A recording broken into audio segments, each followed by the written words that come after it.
Zimbabwe has been restricted from doing business with the world's biggest economies for almost 2 decades. President Emmerson Mnangagwa has blamed sanctions for crippling the economy. He's previously urged the United States and the European Union to lift the penalties. On Sunday, Mnangagwa got the backing of other Southern African leaders at a regional meeting in Tanzania. This brother country, after all, has now opened a new chapter, and it is ready to engage with the rest of the world. It is therefore, I believe, in the interest of all parties concerned to see these sanctions be removed. While Mnangagwa's counterparts have touted his leadership, anti-government protesters in Harare have had enough of it. They say Mnangagwa's policies, which include raising fuel prices by 130% and banning local trading in US dollars, have caused the economy to spiral out of control.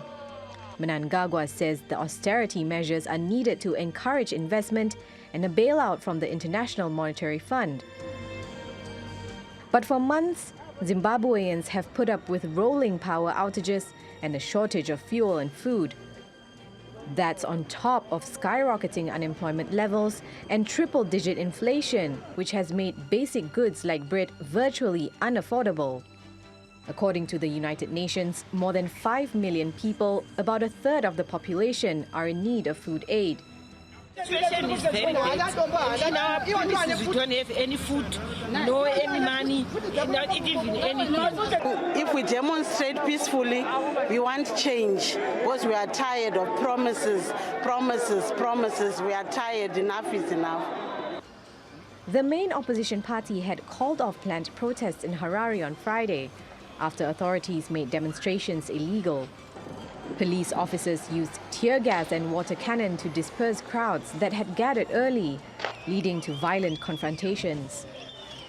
Despite the ban, more demonstrations against Mnangagwa's economic policies have been planned for this week, even as authorities step up their show of force in Zimbabwe's biggest cities.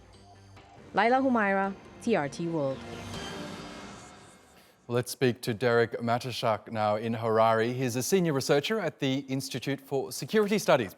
Welcome back to Money Talks, Derek. Can I begin with the Southern African Development Community's call to have sanctions lifted on Zimbabwe? To what extent are those sanctions impacting the economy there?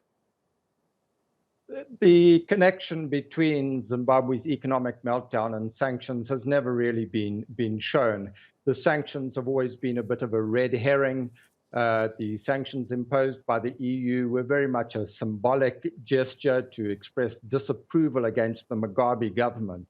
But Mugabe very successfully managed to transfer the blame for his misgovernance and the economic problems of the country onto sanctions. There is no real linkage that has been shown between these sanctions and Zimbabwe's economic problems.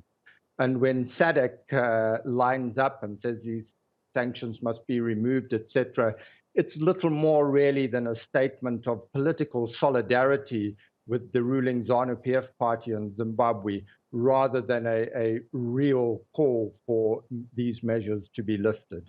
Interesting. Now, as we know, the current President Emmerson Mnangagwa took over from the long-serving leader Robert Mugabe, promising to revive Zimbabwe's spiraling economy. Can you just describe to us what the situation there is right now in terms of the economy? The economy is in a desperate situation.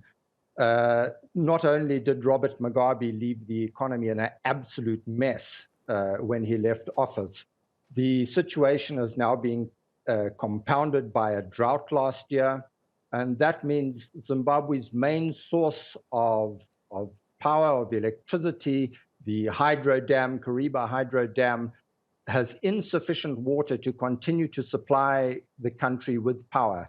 In about 3 weeks, that source of hydropower is going to be turned off, and the economy may well grind to a halt when there's no power for the mills of the mines to run, there's no power to irrigate the crops, and there's no power for the factories to operate.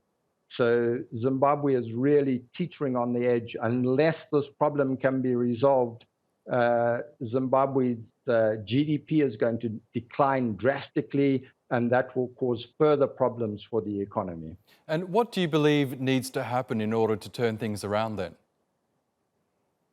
Well, it's very difficult to see a way out of the crisis. From the get-go, when Mnangagwa came into office, it was clear that the economy needed a massive infusion of cash just to be able to start to recover. That cash hasn't been forthcoming for a variety of reasons. The international donors have been unwilling to put money into the country, and the currency crisis itself has been a massive deterrent to foreign investment. So no money has come in.